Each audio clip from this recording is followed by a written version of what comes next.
Focus on the action of making that call. Focus on the action of sending out that DM or that text message. Focus on the action of calling that realtor. Focus on the action of sending out the offer. Don't focus on the result. When you go work out at the gym, right? You're lifting and you're curling iron. You're not focusing on like the result of the muscle at that time, at that given moment, because you're not seeing any result, immediate result. All you're focusing on is the action.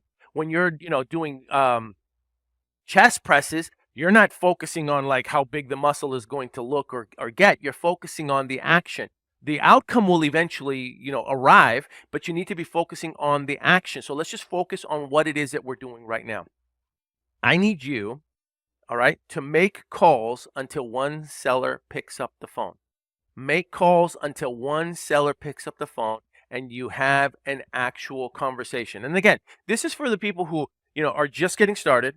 They've never had a deal under contract. They've never gotten a deal closed. They've never been in sales. They're looking at this. They want to be a real estate investor. They want to be a real estate entrepreneur. They want to be a real estate wholesaler. They want to do this, but they're having trouble, getting over the hump of picking up the phone. All I want you to do right now is keep calling until you speak to one person, and then you can take a break. Okay, that's it. That's all we're going to do right now. We're going light. We're lifting light, right? Make calls until one seller picks up the phone, and then you could take a break and you could analyze it. Okay, I'm not sitting here telling you you got to make 1,000 calls. I'm standing here actually. I'm not standing here telling you you got to do 300 calls. All I'm saying is we're going to keep dialing and smiling until we have one conversation. That's all we're going to do. Now, I want you to use a script.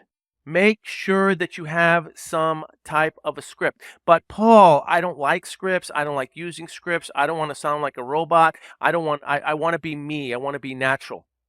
Okay. Every single professional that commands a six-figure income in any profession has a script. They just call it different things, right? Attorneys have used scripts, right, during their presentations. When they are taking information from you, extracting information from you so that they can analyze your case, they have a series of questions they ask in a specific order that they ask them in to analyze your case.